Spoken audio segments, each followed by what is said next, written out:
بسم الله الرحمن الرحيم والصلاة والسلام على سيدنا محمد وعلى آله وأصحابه أجمعين.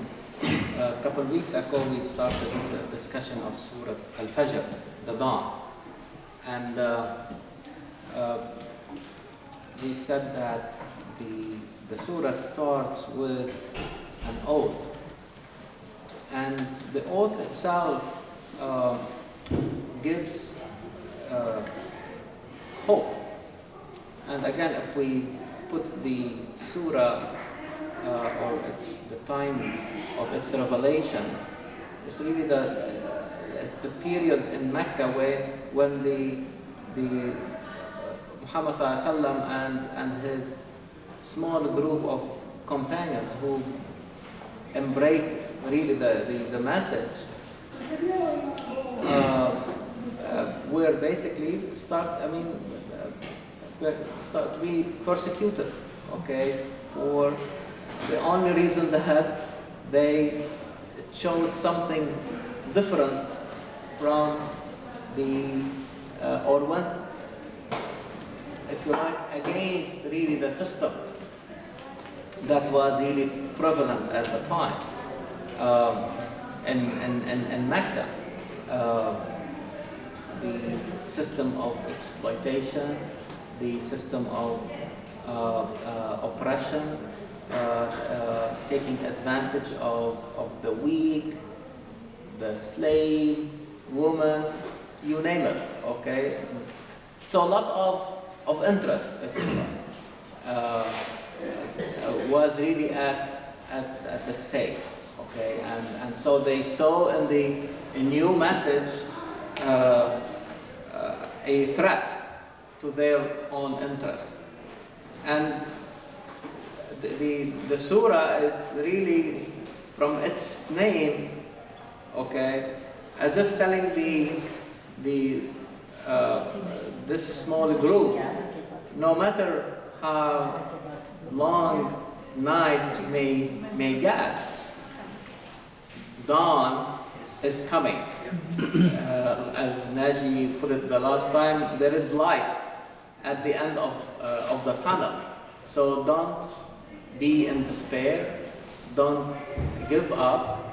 And the interesting thing about the structure really of the surah is that usually you see the reason behind, if you like, the oath. When you make an oath, it means that you are talking about something that you will be doing. Here it starts with the oath, but still we don't know for what is that oath being made. That does not come right away. Quran starts talking about the previous experiences that the people at the time have some idea about such experiences. So Quran starts talking, Alam tara kayfa fa'ala rabbuka bi'ad. So brings really the experience of the tribe of Ad, that the people in Mecca, because of the close geography or from also travel and also through trade, so they know about some of the what happened in these closer really locations. However, it is in the southern part of the peninsula, or on the way to the Middle East, or what is Syria and Palestine today. So they on their way they would really see some of the ruins, of these previous groups of people or tribes, Ad and Thamud, and probably they heard about the experience of the Egyptians. Also, so Quran bring these experiences, from the history that they know. Okay, probably they may not know all the details, and Quran captures for them such experiences, and so that they can learn from them and help them really to move into really the next level. So they extracted the lessons. Okay, what happened to these people? Why they were basically destroyed? Why? I mean, like now we just see ruins, but where are these people now? They are gone. Okay, so Quran is saying, okay, if you don't believe, if you don't use your mind, إن في ذلك لقسم لذي حجر. We said last time that this oath is really only those who use their minds and reason, okay, will really understand what is really behind that oath, okay. And so these experiences will have meaning, okay. And what is really the common denominator, as you can see from, if you read the verses, أَلَمْ تَرَ كَيْفَ فَعَلَ رَبُّكَ بِعَادٍ إِرَمَ ذَاتِ الْعِمَادِ التي لم يخلق مثلها في البلاد. Now ثمود وثمود الذين جابوا الصخر بالواد وفرعون ذي الأوتاد. Now what after that comes? الذين طغوا في البلاد. طغوا طغيان, you see, يطغى. اذهب إلى فرعون إنه طغى كلا إن الإنسان لا يطغى. You can see it from the beginning. Quran is bringing, okay, this is really the idea behind the whole message, is to bring a new system of values. The Quran till now is not really talking about the skills and the methods, and you see, because why to teach you a skill if you don't know why you are using it? Teach you how to pray, but you don't know why you are praying. Teach you how to make siyam, but you don't know why it is mandatory. You don't know what is the objective, what is the aim. As the analogy we use today, that you sharpen your knives, but there is no meat to carve. There is no meat to cut. You see what I mean? So unfortunately today, the emphasis are on the skills themselves, but people don't know why they are there. What are men by these really skills? What they really need to achieve? So we look at them as an end by themselves. And you heard us saying over and over again that we don't pray for the sake of prayer. We should not fast for the sake of fasting. We don't go and perform Hajj for the sake of Hajj. Okay, not even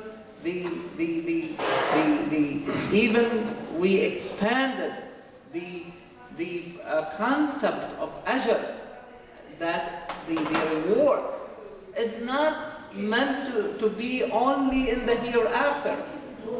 But if you don't see it here, if you don't see the effect of these here, are you expecting to see them over there? Sometimes, you see, sometimes to the point that Quran emphasizes, and we saw it together, that even something as good as a prayer may become, if it loses its aim and objective, it may lead us to hellfire. Waylun lil musallin. So this is really what is this message is all about. To bring new values. To bring new values. And to ask the people to see that there is a justification for sending a prophet, let it alone to be the last prophet. I mean, doesn't make sense to you doesn't make sense to you that, okay, to ask the question why Muhammad ﷺ was needed, why the new message is needed, just like haphazardly, like, okay, it is the time, okay, these people did not have prophets before, let us bring them a prophet, or there is something happened or was happening to justify the emergence of a reformer at the level of a prophethood and at the apogee of a prophecy. So it's not really that the people were not praying and we are asking them to pray, that they did not have a religion, let us bring them a religion. But what they were doing is not working. This tughyan, as it destroyed the people before you, is going to destroy you, as individuals and as a community. And this is the time to heed that message. Otherwise, there will be a time then we are not going to. The same way when the idea of the day of judgment is introduced, is now to think now. This is the time, because if the day of judgment comes, it will be too late. And we will see it later on. يوم يتذكر الإنسان وأنى له الذكرى. You may remember, but what will be the reminder at that time? And we always say this Quran was meant for this life. It doesn't work after this life. If it is really the source of dhikra or dhikr, and it is called dhikr. إن هو إلا ذكر للعالمين لمن شاء منكم أن يستقيم. So it is really the source of guidance, but it works here. So you may read it, okay, and you say, okay, I am reading it to have ajr in the day of. It's not going to work to help you over there. Do you get the idea? Yeah, as I have in my mind, a layman can ask a question, like you said, that if you don't see the effects here, that means you are not getting anything there, that this is a proof, this is a witness. In the Quran, Allah says about the ajrs that, Jannatin tajri min tahtiha al-anhar khalidina fiha. I mean, so many times. Quran is talking about something tangible which we understand. Mm-hmm. There will be gardens, there will be this, there will be this. In fact, in some cases, Allah has talked about the fruits, may not be the same fruit, but so that people can understand. Mm-hmm. How would we see the effect here that it is working? There, we know that Allah is giving us the example. This is what you are going to get. If you are successful, if you do it this way, but how would we see the effects in this one? Again, as I said earlier, that we need to expand on the issue of this concept of ajr or reward. Okay, unfortunately, it has become confined and limited. Okay, to the day, to the hereafter. Okay, but what we are saying that how come it doesn't make sense to fail here and then expect success over there? If I do not make this life a miniature paradise, in other words, can I have a paradise here or a miniature of paradise here along with tughyan? Is tughyan capable of producing You see where we need to ask the question? Is it, if that is the case, how come these people really were destroyed? Yeah. And Quran is saying it is because of Tughyan. Tughyan is not going really like to give you that level of life, okay, that would be reminiscent of what would be the life over there. Also, The connection again, Connection, the dynamics between, it's not a dichotomy. It's not like this life is separated from the other. The actions that sometimes we see as if these are two separated lives. Another confusing part is that in this dunya we have seen a lot of it. In the Quran, like some of the prophets, they were really put to certain, to a test, a strong test, like Hazrat Dawood alayhi salam. What he went through in dunya, why it is happening that way? If you are, this is just a hypothetical No, question. I'm smiling because it is coming. It is coming. It is coming. Okay. Give us Okay. couple because Because a lot of people would take, we say that, okay, if you are doing according to the Quran, everything, Allah would put you to a more test and more test and more. Some people say that. But why it is happening that way? Why, in this dunya, if we are comparing this dunya and what you said, making this a miniature paradise, I'm doing the best I can to the understanding of the Quran, my understanding of the Quran, and I do everything, do my best, my level best to do what I understand. But still, I was put to a more test. It's Why not it the is way happening? it's good. Let's Say I will take a very easy example, okay? You are working in a company. You have a new project.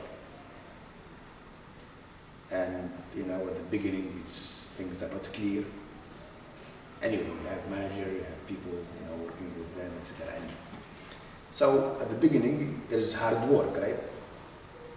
You need really to work very hard to achieve. There's deadline. But how to measure any success? Because there is a goal. So through the result. So the reward really, what you are going to achieve. That result. Now, when you reach that end, فَإِذَا فَرَغْتَ, if you like, unless you have a new project, that you will still work hard, right? As a new cycle. And if there is no really project, you can get this type of company, you get fired. It's not even good. It's not even good. There is no project where you are still there, right? Yeah. But there is still, so it means here you are put to test. It is not just to torture you. It's still a new project, still a test, right? Yeah. And will test your skills, your ability to achieve also your deadline, to achieve that goal, etc. Right? Yeah. So take human being also as a train. You are moving from state to another. So take each state as project. Yeah. So you work very hard in your life to achieve certain degree of balance between all these high values as Al-Rahim, Al-Ghafur, Al-Adl, Al-Sami', Al-Basir. You achieve that. But each state you achieve is a new beginning. Again, yeah. Unless you work hard, فَإِذَا فَرَغْتَ فَانْصَبْ وَإِلَى رَبِّكَ فَارْغَب, you will fall. Okay? You will die, if you like, before even reaching death. So it's that you will also put in a new test. And it will be harder too. Because to achieve, take this, record. Record, right? Let's say, for example, you were able to run 100 meters in 10 seconds. In order to do that in 9 seconds, you can imagine how many months, maybe years, you know, of To training improve that record. Right, to right. improve it. Yeah. So here you are that put to test, not to torture you. Yeah. You know, not just because to enjoy, you know, putting you test without no meaning. As we said, Allah subhanahu wa ta'ala, there's nothing without purpose. Yeah. Allah la ya'bathu. Doesn't do things without And purpose. it's like in vain. Yeah. In vain. There's no such thing. But the way, you know, we were taught, hey, wait for Allah subhanahu wa ta'ala to give you the hard thing for no reason. Why? Just you need to be patient. Yeah. This is really ridiculous. As you have Very someone, important. Something else came to my mind. Okay, when you finish. it really doesn't make any sense. Even here there is a lot of struggle. والفجر وليال عشر والشفع والوتر والليل إذا يسري. As his brother Walid last time helped us, to connect also the dots. And Al-Fajr here also remind me, as we said last time, is the beginning of, you can see the light. But also Al-Fajr, when we talked about عَمَّا يَتَسَاءَلُونَ, we give it the interpretation, this is also good news. Because the society, you can see they start asking the right question. They start asking the question why they are here. Really, they are responsible. That is the day when they should be accountable for what they are doing. It's really, you can see the side of Al-Fajr. But Layal al-Ashr, al-Shafa' al-Watr, as if you take what Brother Walid told us about al-Shafa' al-Watr, and it's very, very, very beautiful that, you know, Al-Quran is al-Watr, is the last revelation. If you say Layal al-Ashr, also that related to the revelation, for example, with Musa alayhi salam, I can also take that one. We can take time, or Layli the Yasri, in general. Allah subhanahu wa ta'ala is watching. Is there. But watching what? There is no, as we said, there is no creation without purpose.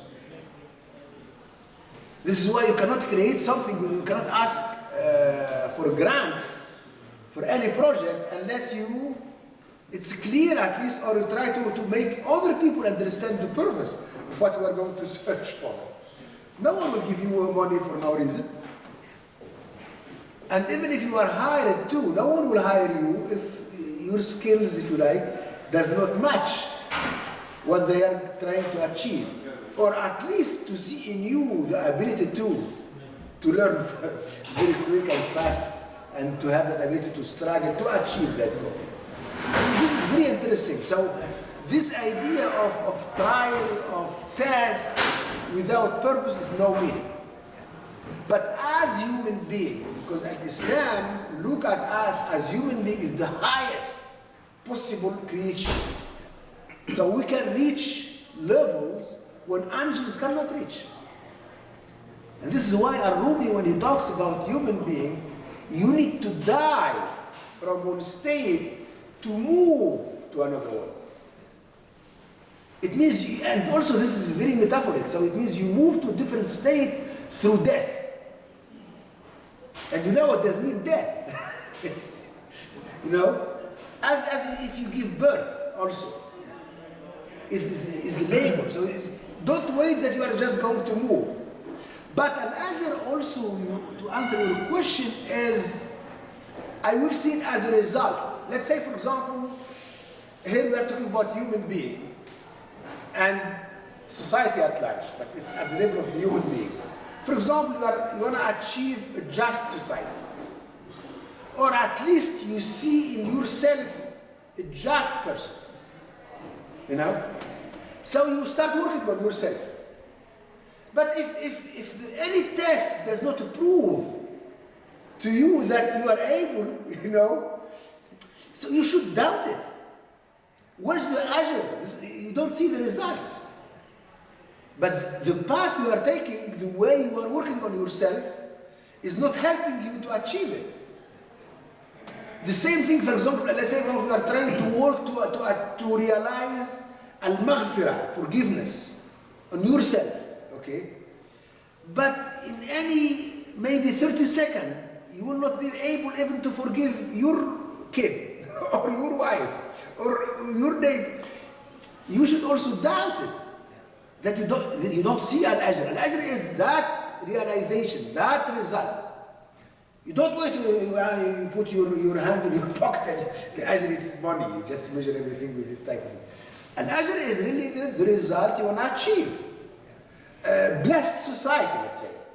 You want to, or at least at the level of the individual level. But imagine that at the societal level, social level. So if you work on and you don't see any results, you should doubt the path and the method and the tools and everything you are trying to use to achieve that. And also that things also will be reflected on the hereafter. So how you are waiting for Al-Ghufran and you don't do anything to realize that at your level, at the level of your community, to your family, to your society, etc. You are looking to meet the just. Allah is the just, right? But you don't think one of the million of second about justice. You don't even have, sometimes you hate justice. And you are looking to achieve that result because it's called the hereafter. You know, blessings take any high values. So this is why it means in order to think about these high values, because what are high values and how they are introduced in Al-Quran. Allah subhanahu wa ta'ala is the source of all these high values. As Muslim, we worship Al-Alim. Al-Alim, now science, right? Knowledge. Allah is Al-Ghafur. Allah is Al-Rahim. Allah is Al-Qadir. Allah is Al-Sami', Al-Basir. So this is the high values. Are we really working to make that reality in our life of our society, for the humanity at large? Or just waiting to forget them totally and wait to meet them in the hereafter? You see the confusion? What is the confusion? Yeah. So this is what Brother Walid also is saying. So it means you need to work to see that results here. That will be reality there. But to have this dichotomy between Al-Akhirah and Al-Dunya, and Al-Akhirah in a place to reflect all your failure in Al-Dunya, this is not good. It doesn't make any sense. Because you failed here, you will be successful there. What type of measurement? I don't know how you can measure things.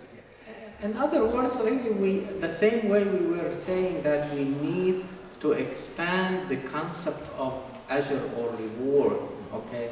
I think we also need to revisit the concept of testing. Yes. You see, and really think about it as a challenge in order to grow and develop.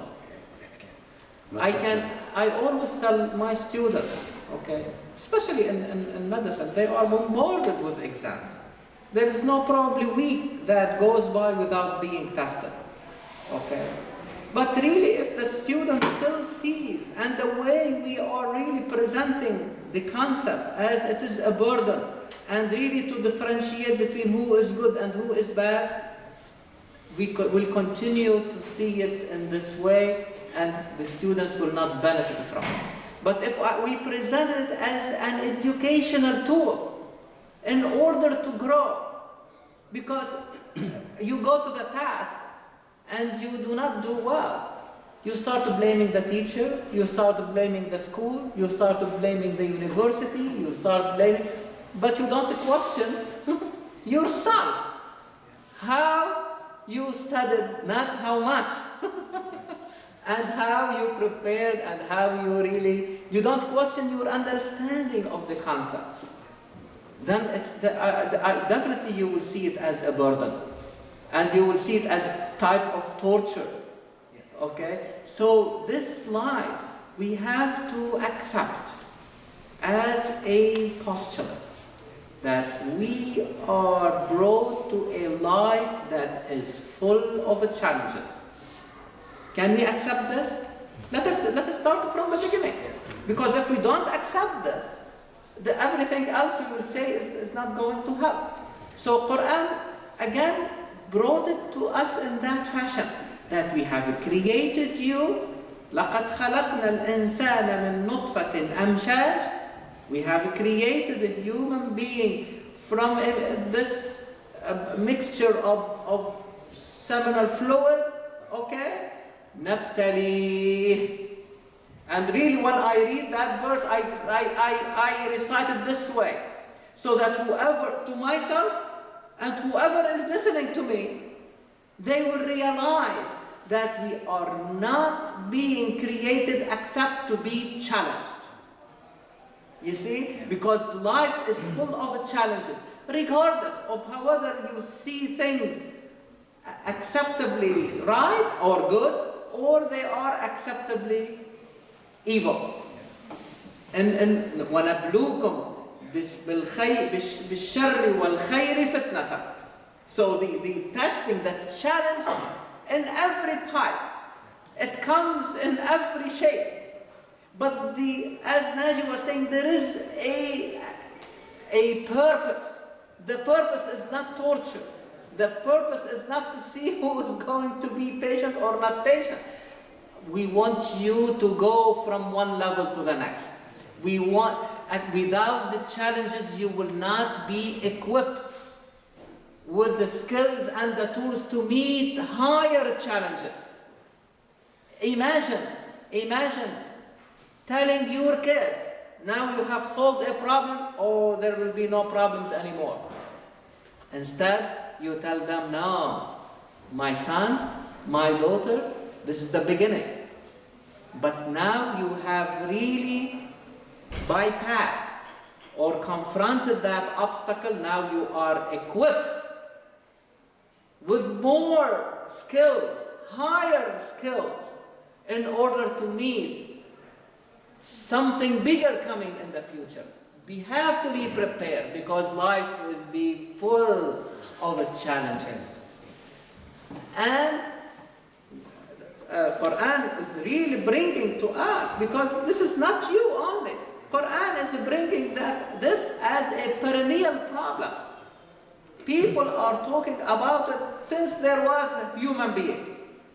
And the argument continues to be the same, because it is approached in a very materialistic way, without looking at the bigger picture. And when you don't see the bigger picture, you don't see the purpose.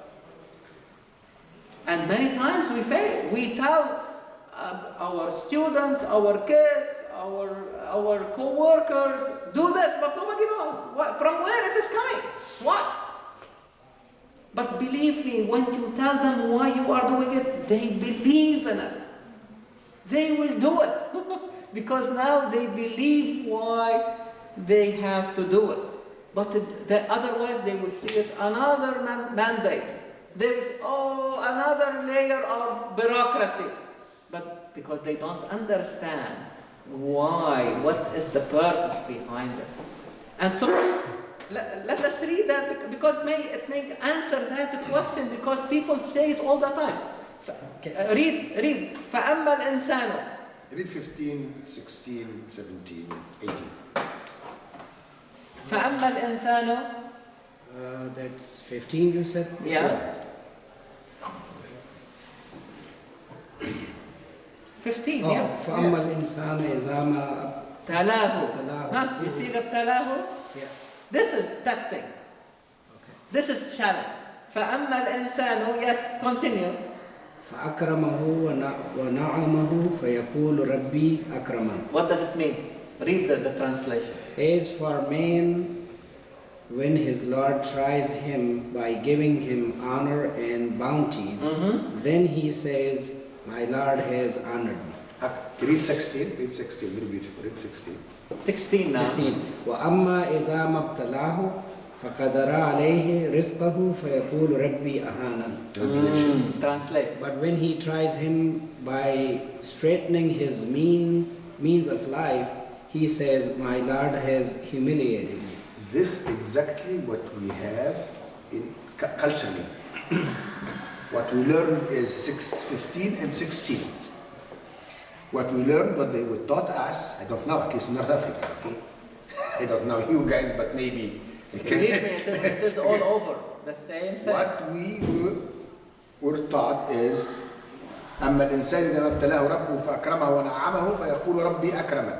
Oh, when he's honored and he has, you know, all this bounties and riches, yeah. Exactly, they say, my Lord has honored me. Allah gave it to you, mashallah. Okay, Allah loves you. He gave you all this. And when you are poor, be careful, okay? Allah is testing you. He didn't give you, but if you show you are very patient, paradise also will be your result. This is what they taught us. Is Al-Quran is okay with that? Read 17, 18. What is the answer of Al-Quran? What Al-Quran is saying? Kalla. You know what's the kalla, right? Yeah. No, that big no. Never. Never. Never. So what is the issue here?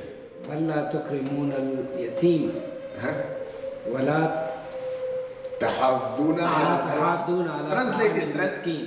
لا كلا كلا بل لا تكرمون اليتيم. Translate. We read the translation. But you treat not the orphans with kindness and generosity. Okay. And in parentheses he is writing, you neither treat them well nor give them their exact right of inheritance. That's what in the parentheses. That's fine. Okay. ولا تحضون ولا على تحاضون على طعام المسكين, and urge not one another on the feeding of al-miskin. Yeah, okay. وتأكلون التراث ولا تحد وتأكلون التراث أكلا لما. Yes. أكلا لما, and you devour the inheritance all with greed. Okay. وتحبون المال حبا جما, and you love wealth with much love. Exactly. كلا. This is very good. So this is how the Quran read the injustice within the society. Not because this one was honored by God, by Allah, and the other one was tested by him. And no, because you don't see justice. And justice, Al-Quran explained it, this is why you see orphan. This is why you see miskin. This is also because تأكلون التراث أكلا لما. You devour, you know, what something you inherited with greed. It's not yours. You know, you are not even share with others what you inherit. It's not really yours. That greed, you know, and you want to devour it. تحبون المال حبا جما, you know.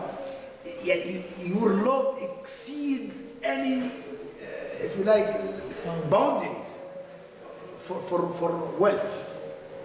These are, you know, the reasons behind non-just society. Yeah, that's how you see it. Like, if you do, like, that's how you can measure.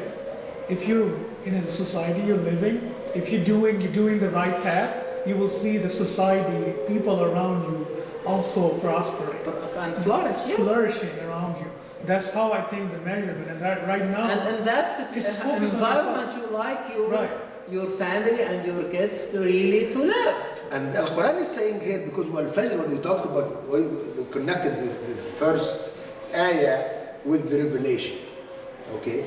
Fajr, Layali, Ashr, Shafa, or what is kind of generalization, you know, at large till the last one, till Al-Quran.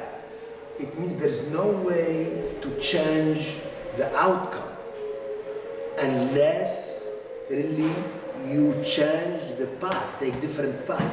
You cannot take صراط المغضوب عليهم to reach صراط الذين أنعمت عليهم. There is no way.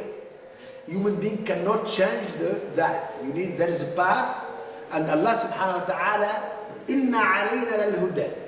He is the one who is controlling that. This is why إِنَّ رَبَّكَ لَبِالْمِرْصَادِ, ayah 14. Transgression, الطغيان will lead to destruction. will destroy the society.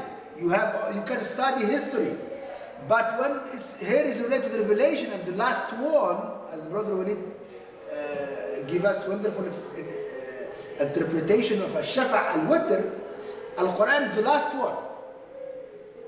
It means forget about it, it's not going to change. إِنَّ الْإِنسَانَ لَا يَطْغَى أَنْ رَآهُ اسْتَغْنَى. So don't wait while you are taking the road of at-tughyan to reach good results. So the same thing at this level of society, you need to measure things through that high values. If you don't work for justice, you will see all this miserable society, with poor, with greed, with orphans who do not have anyone who can take care of them, etc.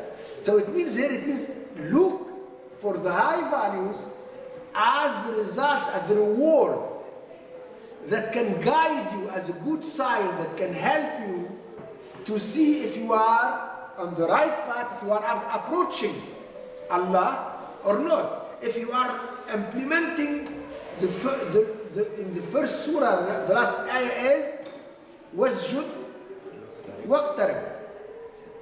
This is the message. From inna al-insana la yatgha an ra'ahu istaghna, and the last one will be wasjud waqtarib. So this is how you can measure that if you are able to realize as sujood perpetually in your life and the life of your society. So it's all what we learn, really.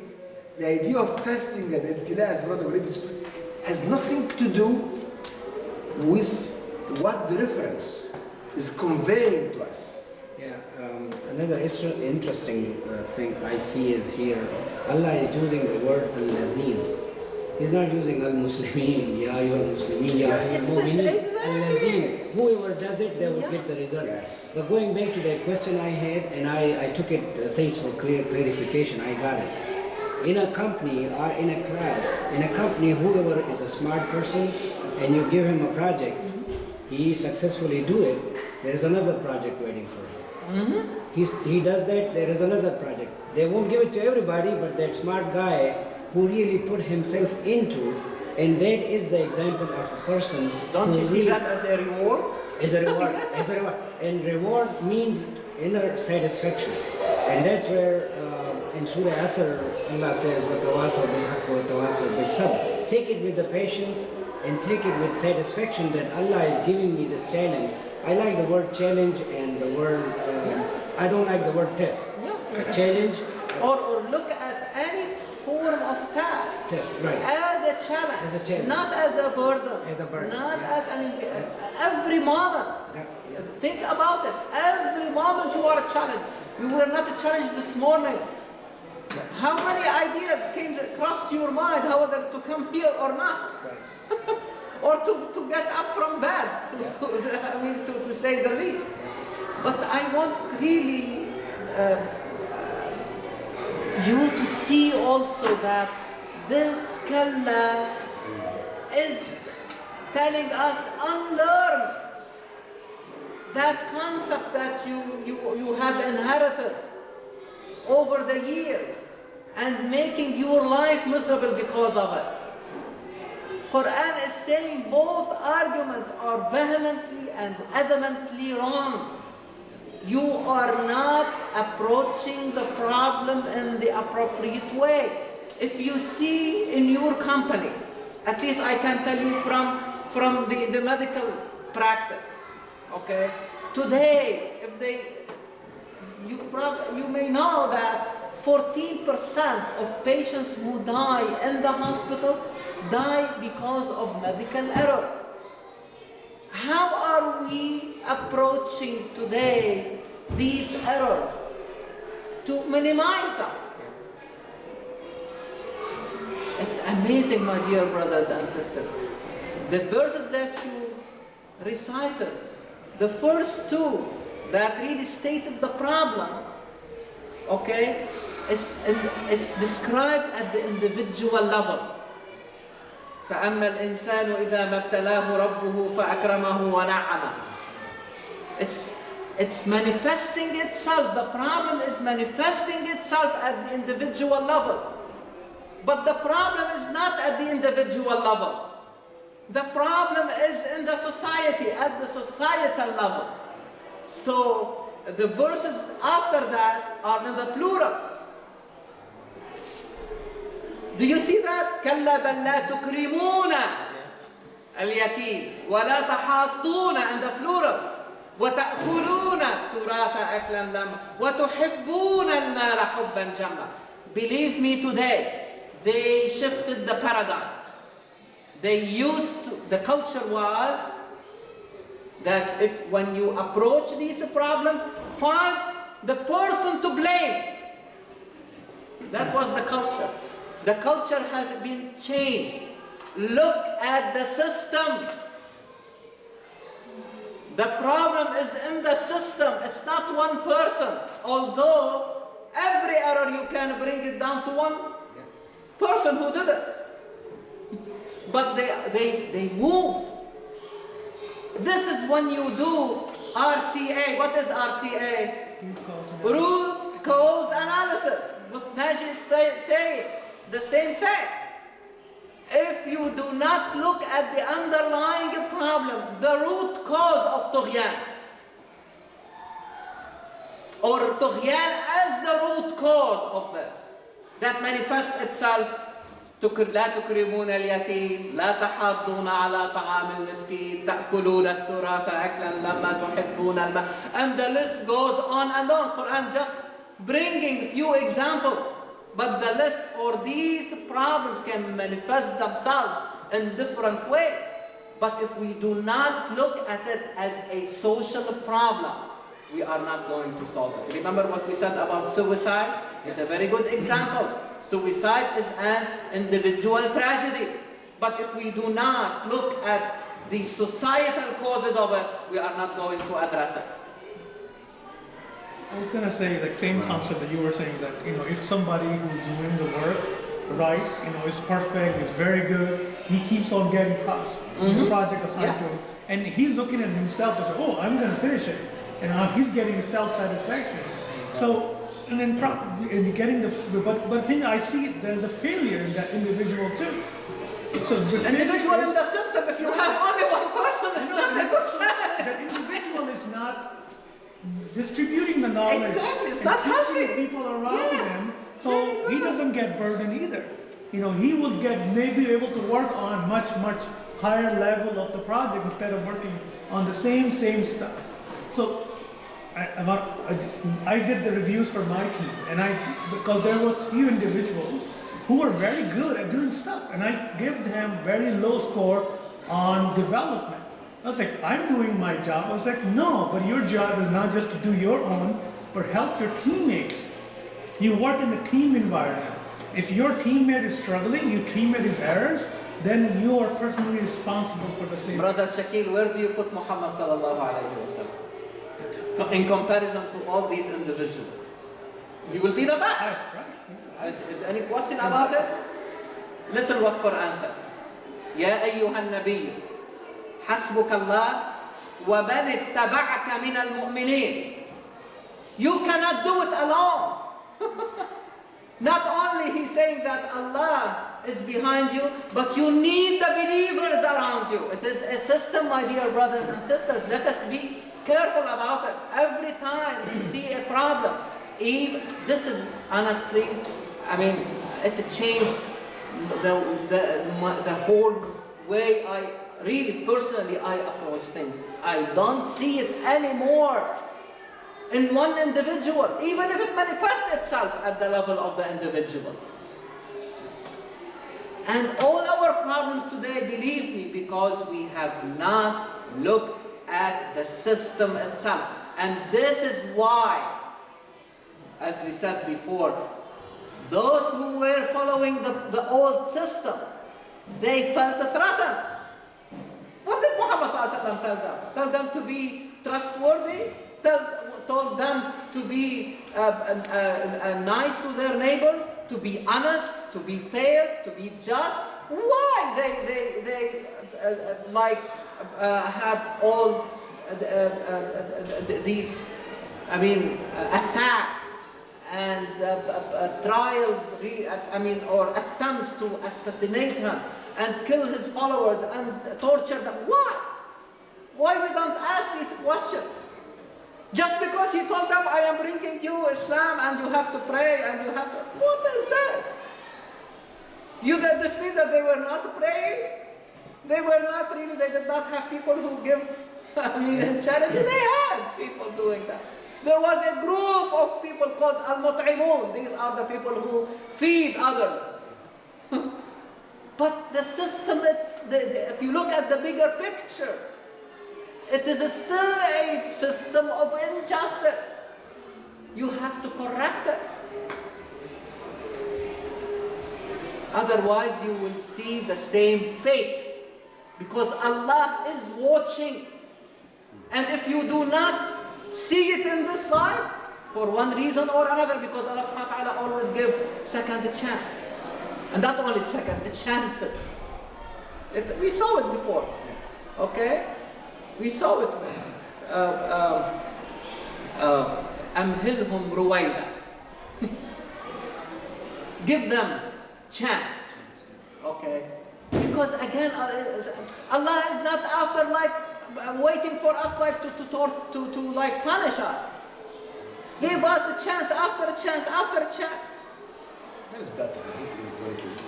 Yeah. The book inequality, spirit level. Yeah. There is data.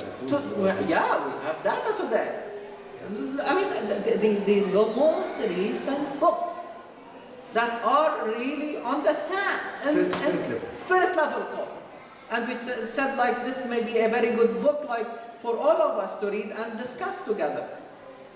And because they approach it really from a societal, really the problem is in the society. It's not low income, high income. It's the gradient. It's called the spirit level. Yeah, when they were able to correlate. If the gradient, one of them is Wilkinson. If you see the steeper the gradient, even among people who have good income, but there is gaps among different classes of the society, even within that range of good income, you will see problems, social and health problems.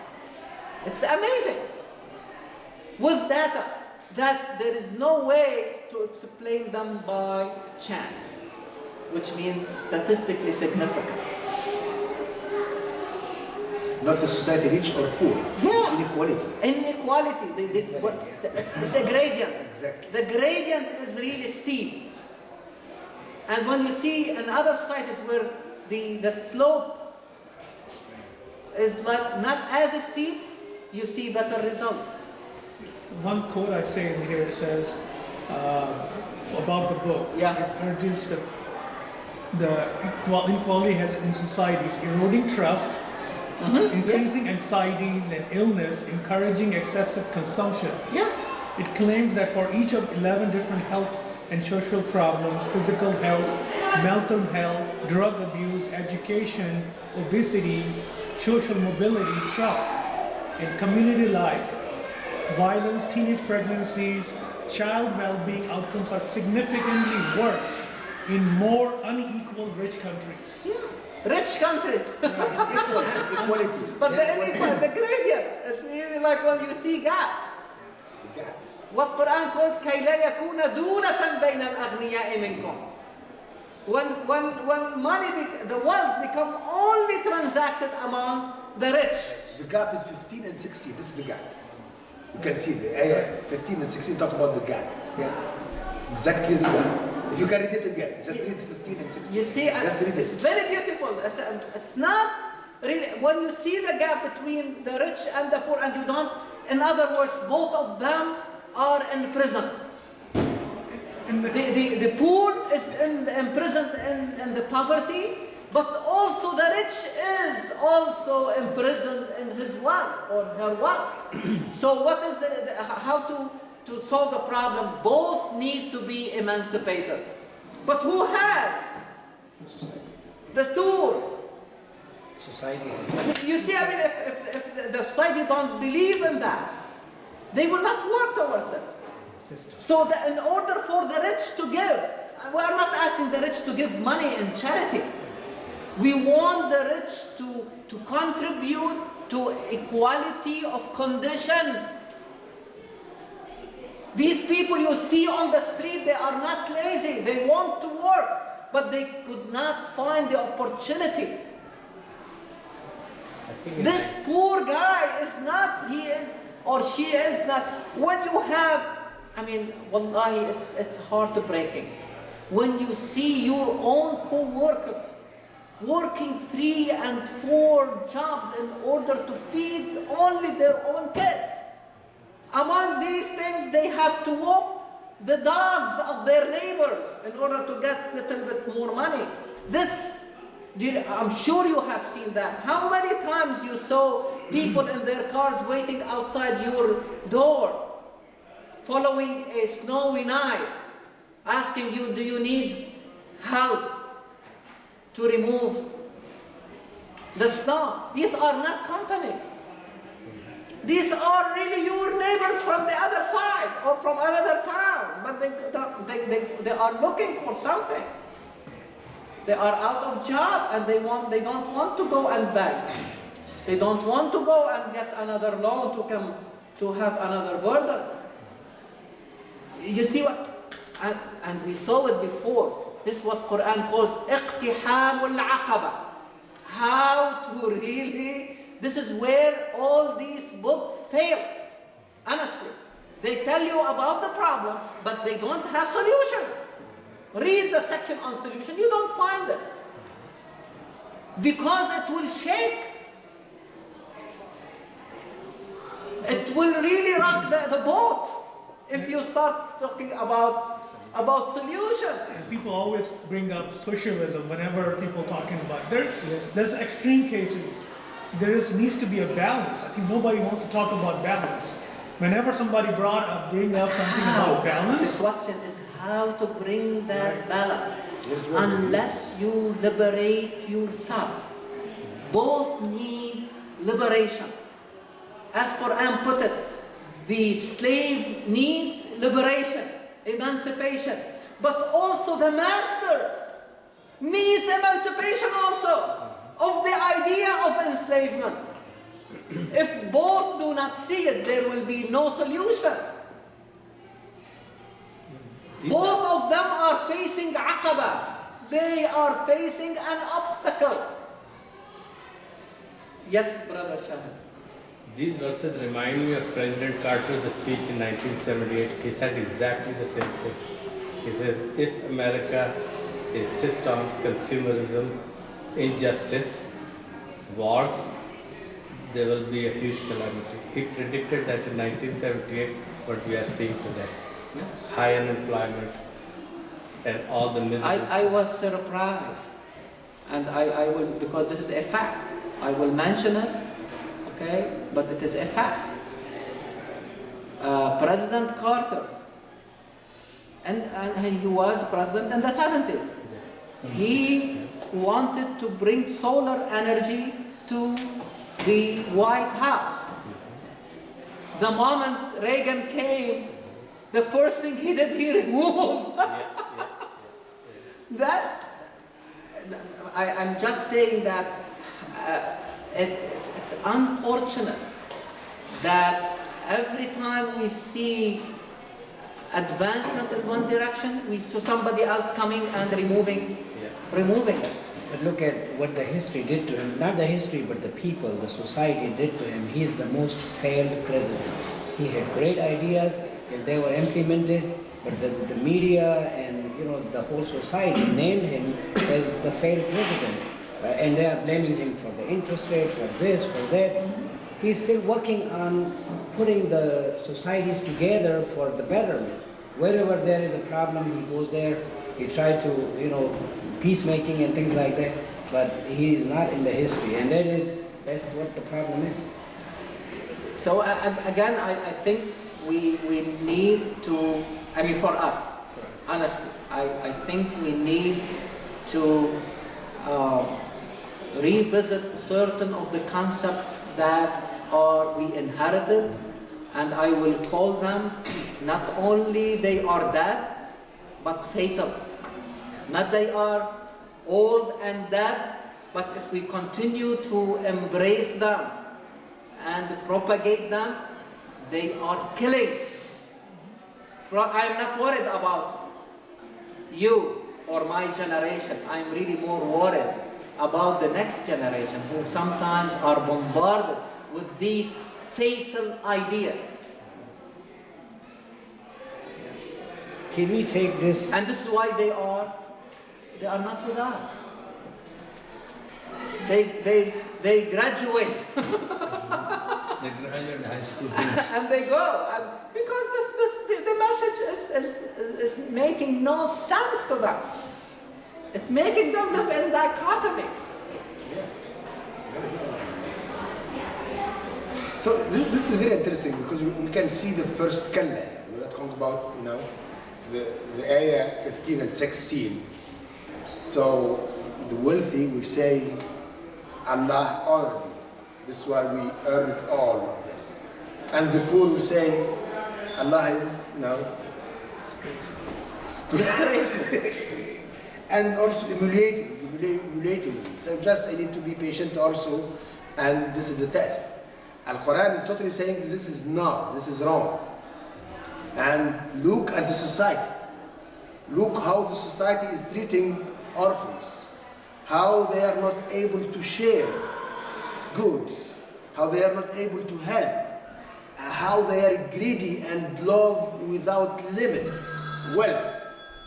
So it means how far the society is from the high values where Allah subhanahu wa ta'ala is the source of all of them. One of them is justice, And there is the second kalla. This is the kalla. The first kalla is, Quran is saying this is wrong. The proof, look for the disease at the societal level. And you will see it has nothing to do with, with you are honored or humiliated. Look at the disease. This is the bad side. It's not healthy society. And again, as Brother Walid is reminding us, this is very deep. Something at the individual level, but you look for the result at the societal level. And Al-Quran is using here, this is the word view. The high value is what is used to measure successful society as failing society. What's the second kalla? Read al-ayah 21. كلا إذا دكت الأرض دكا دكا. This is what it is. So the second kalla is why? Because why we are so attached to this life? Because we forget the purpose behind it. We said in the first ayah, اقرأ باسم ربك الذي خلق. You read with the ability to see the purpose. We said خلق, there is no creation without purpose. If there's a table here, there's a purpose for the table. The chair, there's a purpose for the chair. Your watch, your cell phone, anything.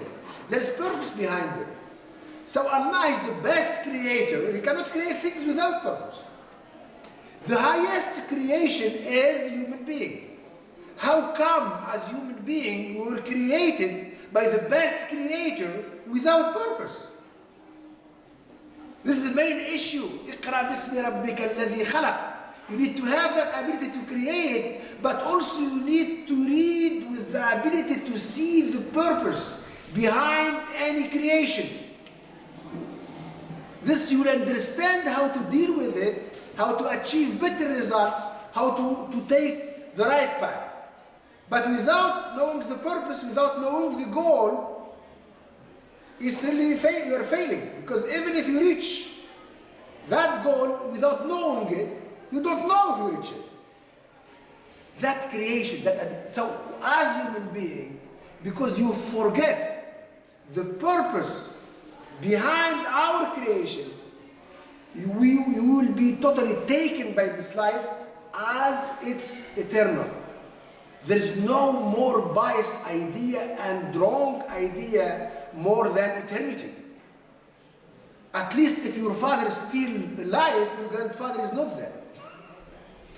You don't really need to think, very hard to see this is not true.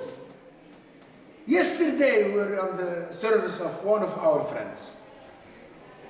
Alayhi rahmatullah, just died, 44 years old. But he was just, I still remember a few years ago with Dr. Ashraf, we were together, sharing a wonderful time.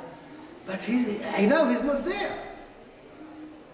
In this mosque, how many person he came to, to pray the last prayer and take him to the cemetery. So it means this idea is, in anything, any creation, there is a purpose, and that purpose you will reach it.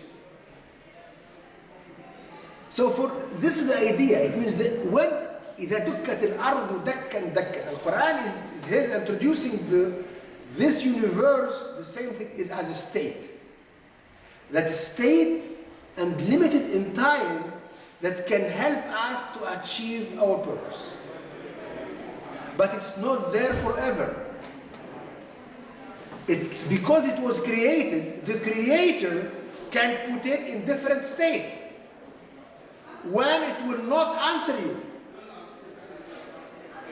This is why in Surah ألقت ما فيها وتخلت, in Surah Al-Zalzala, Quran will say. So the Quran is talking about this world view. When you forget the purpose, you forget you are accountable, not at the individual level only, at the societal level. And you don't deal with all these signs as something that can help you if you see you are on the right path or not, you will just achieve the failure. Now this is very interesting. There's two kalla. Don't just measure things at the individual. Don't blind yourself and don't see how things around you are really. The bigger picture, in fact. In fact, it goes really to the bigger picture. And this whole world. We're talking about Muhammad. Muhammad is, he has the 1/5 of bounties. Okay? He inherited, we talk about inheritance, Khadija alayhi salam. But when he died, his shield was marhuba. It was pawn. Was as a pawn, left as a pawn. Rahan, yeah. He does not even have. Where all this money go? It means he was more scared than to accumulate. And in the standards of that time, he will be among the richest. Based on all the... Because apply this idea of 1/5 of the bounties. That was applied with Umayyad and Abbasid and all the other Khalifa after him. And look how many palaces, and how many were they accumulated. But the real things, do we remember any one of them like we remember Muhammad sallallahu alaihi wasallam? So yes, Muhammad was able to share, but we remember him more than anyone else through what he shared, through that ability to reach that high level. And if you allow me, yes, I want also to bring another really good example as another product of Muhammad sallallahu alaihi wasallam. When we were young and the reading book, one of the stories that we used to read is that the Roman Empire at the time of Hadrat Umar sent a emissary and as a representative to talk, to have with Hadrat Umar being the chief. Of the people at the time. He started searching. There is no palace to start with. Even he was not at home. he started asking, where can I find Umar? They said, probably you may find him outside in the desert. There is probably a place that he likes to when he likes to be alone. So they told him how to reach there, and he went and he found him sleeping under a tree without any even guards. And he said these words that became famous after that really Roman emissary. He said, about addressing Umar, he said, Adalta, you have established justice in your society. Fa'aminta, so you became safe. You don't really need even guards to protect you. Fanamta, and so you slept. Adalta, fa'aminta, fanamta. Peacefully. I mean, again for children, bring it, but it is full of meaning. Okay, until now I remember that, because to see what is now when we say Umar, immediately you remember what? It's justice. Not only for Muslims, even for non-Muslims. There are a lot of non-Muslims who call their kids Umar. Yeah. Umar is not only a name used by, and for sure because of that legacy. So back to the idea of justice. That is really the issue. That the whole message was all about from the beginning. How to fight طغيان, exploitation, despotism, dictatorship, all these things that bring oppression and transgression to a society. That is really the message. And look what happened. The description is very beautiful. دكت الأرض دكا دكا. You see, look at the earth. Just Naji was telling me, he just came from a trip to Arizona, and he started telling me all these stories about, this experience with the mountains over there. But in no time they will be like mirage. But put it in context. These experiences that Quran is talking about, however, it is really the people that Thamud, who were really sculpturing their homes in the mountains, who made roads, جابوا الصخرة بالواد. They had, and these days, what tools they had, but they were able to do it. And if you are interested, go to the museum in Milwaukee. There is a very interesting place about Native Americans and the Indians, the Native Americans, and they had similar experience of sculpturing their homes in the mountains. And unfortunately, we call them barbarians. Go to that museum and tell me what type of people were inhabiting the United States. But the idea is, what happened to these? Gone. It takes only an earthquake. They say 2 mountains do not meet. Is that right? 2 mountains do not meet. They can shake hands. How? We build bridges between them. But there is a time when they meet in an earthquake. Or the earthquake at a higher level when the time for this world is up. And the mountains will become like a mirage. دكت الأرض دك. Even the pyramids of the Egyptians, of the Pharaoh, how they were described in this surah. وفرعون ذي الأوتاد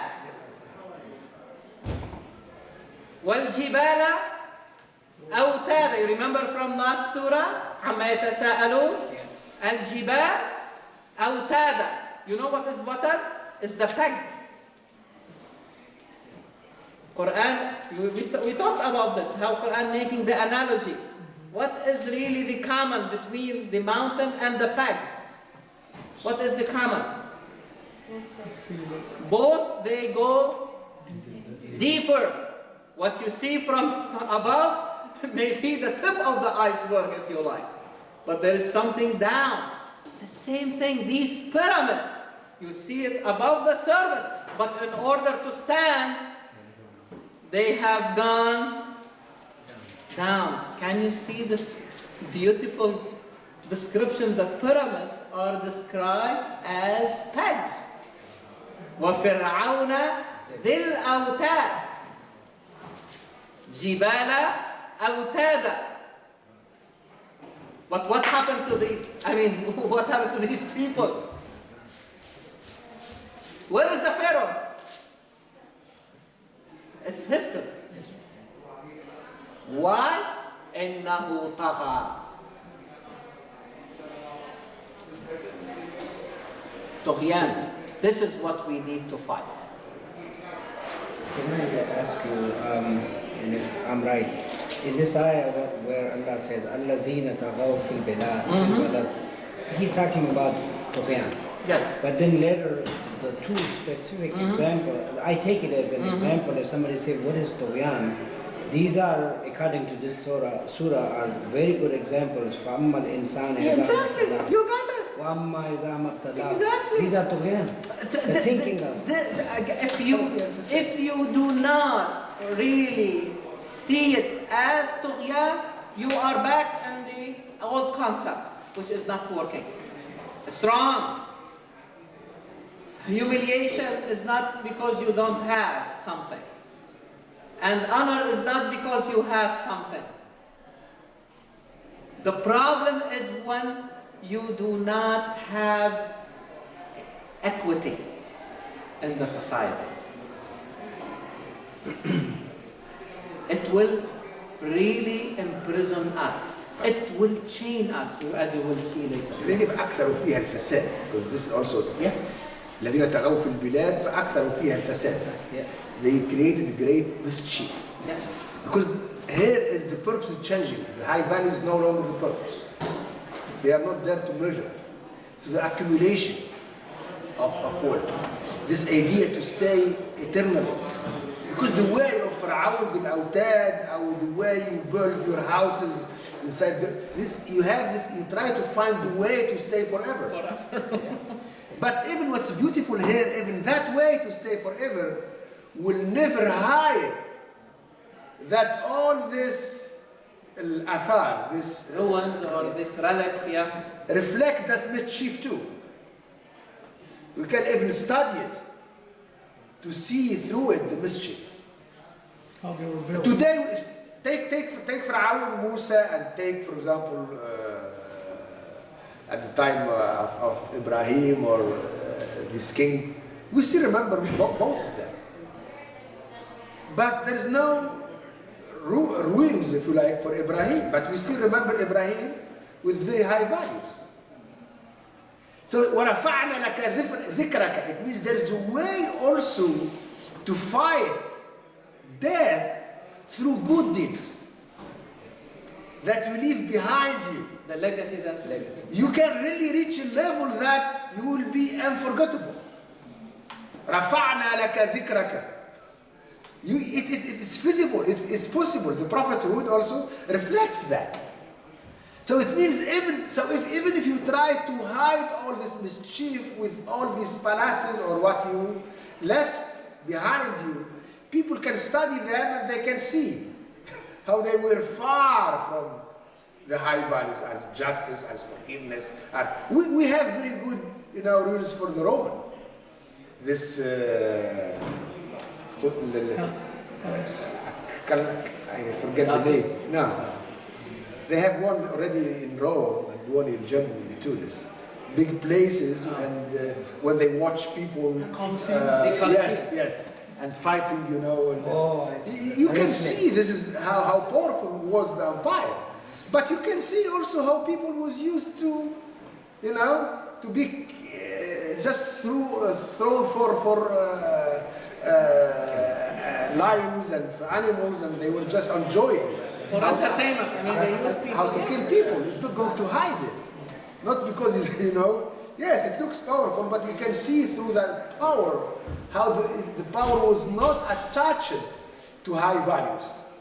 And you know this story, about this Muslim scholar who went one time to visit the pyramids in Egypt, and he asked the guide, please show me the tombs of the people who died while building it. And he went there and I think he made هكذا كان يا أخي. He wrote like a poem or like a letter. Letter, so beautiful. Sharia. My brother, he will call him, he will address that هكذا person. كان يا أخي. My brother, I don't care about it. I like these pyramids, but I care really more about you. What did they do to you? He felt closer to these people, and he wrote a letter. What happened after that, till his time, what this Pharaoh did to his and his. So unfortunately, people inherited the legacy of the Pharaoh. Till now, the mischief is getting worse and worse. Okay, so or the other examples. I mean, we are still seeing them, but in a different scale, in a different circumstances. But the problem is still the same. The problem that we need to fight is really injustice. You said Yes. Ali Sharia is the one who said. Yeah. It's a very beautiful letter, in fact. I mean, it reflects really his high spirit as really a human being. I mean, and you feel it. You feel it. You see, because it is unfortunate that again one of the meanings of testing, and in fact I learned this from Brother Naji, that the more you are tested, okay, it means that you are more sensitive to the problems of your society. It's not to put a burden on you, but you have showed more sensitivity than others towards the society. And this is how we understand that the most tested are the prophets, and those who are like them. These are the people who showed the most sensitivity towards the people. This is why we said Muhammad ﷺ died and he did not leave anything for himself or his family. And you know the story when Ali and his daughter Fatima came and asked for a servant. Because, I mean, Fatima was a sickly young lady. He said, I cannot justify it for my family. He did not tell others you cannot have a servant, but for his family, in order to be in a high level. This is not for us. You see, I mean, we have to be careful how we read our own history. Same surah, Yes. They are very connected. Yeah, very connected. Yeah. Because the Quran here in all this surah, Quran is building first of all the world view, and through that world view, you will change the world accordingly. So unless you have that world view, the way you see the world, how the world should be, after that you will realize it, you will implement it. So all this Mecca Quran really is building that world view, and the word, this is part of it. As we said in Al-Tatfif, all of them, they are very connected. But you can see these two things, at least today. So you cannot change the results, the outcome, without changing the path, if you like. Allah subhanahu wa ta'ala is the owner of the ways. Justice cannot lead to the same result as injustice. So if you see wrong results, don't feel this is a test, this is wonderful. No. This is wrong. You are taking the wrong way. Correct it. And also, don't just blind yourself and don't look around you. So to have the, good judgment. Look at the social level and to see what issue the society is facing and to locate yourself to see how you can help. So see your responsibility through what you own or what you don't have. Just to see what is the responsibility, okay, and how to help the society get back to the road of high values that can help the society at large to get closer to Allah. The third thing is, don't look at the whole universe as a state that will stay forever. It's there, it's just an opportunity, it's a possibility, and because there's a creation, there's purpose, the creator can change it, can take it, can move it to another state where it will no longer answer your questions. And there's no time at that time even to remember or to regret or to take advantage, okay, of what is happening. The chance is here. يوم يتذكر الإنسان وأنى له الذكرى. At that time there is no chance, no more opportunity. The opportunity is here, and we will be facing that outcome, and it may be punishment if we do not address these issues here. وجيء يومئذ بجهنم يومئذ يتذكر الإنسان وأنى له الذكرى. Yeah, definitely when you see hellfire you will try to remember, but what it will help you? No, there will be no help at that time. The help can come here. While we are still alive, while there is still life on this planet. Otherwise, we will not find it. In fact, in one ayah, Allah says, I don't remember the ayah, that people will ask him if he can go back. Yeah, all the time. They hope. It is their right, but it's a false hope. It's not going to materialize. And again, the way it is, the punishment, the way it is really described at the end of the surah, فَيَوْمَئِذٍ لَا يُعَذِّبُ عَذَابَهُ أَحَدٌ وَلَا يُوثِقُ وَثَاقَهُ أَحَدٌ. Because they chain themselves in this life, they will be chained over there. You see, this is طغيان. This is a big sin. It is chaining us, and it will chain us over there. We need to liberate ourselves here in order to be emancipated from hellfire, from the punishment, from these types of chains. While if you are able to liberate yourself from the different prisons, especially the prison of the self, because the self is the jail, is the prisoner, is the jailer at the same time. See how difficult it is? There is no prison like it. There are other prisons, but they may not share the same thing at the same time. The self is different. It is the jail, the prison, the prisoner, and the guard of that prison. And what's very interesting, because no one also can help you to free yourself from your ego, but Yourself, exactly. Otherwise, it will be humiliation. Yeah, but that's it. The description at the end of the surah is very beautiful. يا أيتها النفس المطمئنة. You have to bring that peace to yourself. Nobody is bringing it to you. Yes, Allah subhanahu wa ta'ala shows us the different mechanisms, but you have to do it. ألا بذكر الله تطمئن القلوب. You need to do it. This cannot be delegated to anybody. راضية, مرضية. You see, it's not anymore chained, but living in peace with itself, satisfied, pleased with what the self has achieved, and pleasing. All of these adjectives are coming from inside. Then you will be liberated to become among the worshippers of Allah subhanahu wa ta'ala. فَادْخُلِي فِي عِبَادِي وَادْخُلِي جَنَّةِ. Therefore, Jannah needs lot of emancipation in order to get it.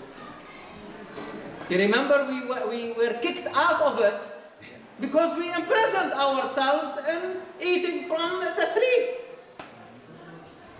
So you can come back if you are able to emancipate yourself. And this is very interesting because we are not born with original sin that we cannot free ourselves from it. But this world view, we were born owning our destiny, our fate. Yes. And this is why we are accountable for what we are doing, and what we will see, it's really the produce of يوم ينظر المرء ما قدمت يده يا ليتني قدمت لحياتي. It's very interesting. I wish you'd see it at the end. Yeah. Read it. يا ليتني قدمت لحياتي. I wish I have invested for my life, my real life at this higher level of understanding. This is life. But there is an exaggerated form of life, the hereafter. I wish I have invested for that life. But the investment is here, not there. Once we go there, no more work. Have you seen anybody being prayed upon with ruku' and sujood? Salat al-Janaza, we all pray Salat al-Janaza. Is that right? Okay.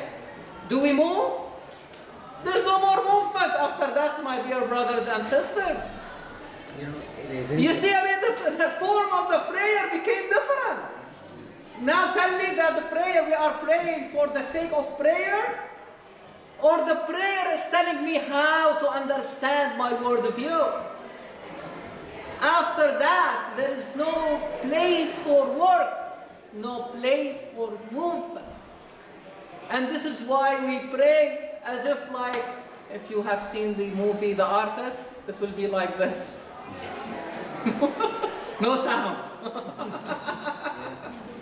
Okay. It was interesting. I was thinking the other day that, when we are okay, we can do so many things, we can think, dua, pray, all those things.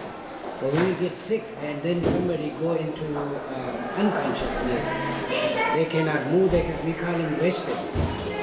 That vegetable, I think after that, there is no, you are talking about after death. There, even you are alive, but you cannot do anything. That's the end of it. It's a different frame of reference. Yeah. In that frame of reference, it is the reference or the time for outcome. Final outcome. There is no more, this is the time. Make sense? I mean, the structure of the surah is very beautiful. How it takes you through history, through the human psyche, through where is the problem in the society, and then the bigger picture. You see, I mean, when you move from one level of life to another. And you see the light. Light.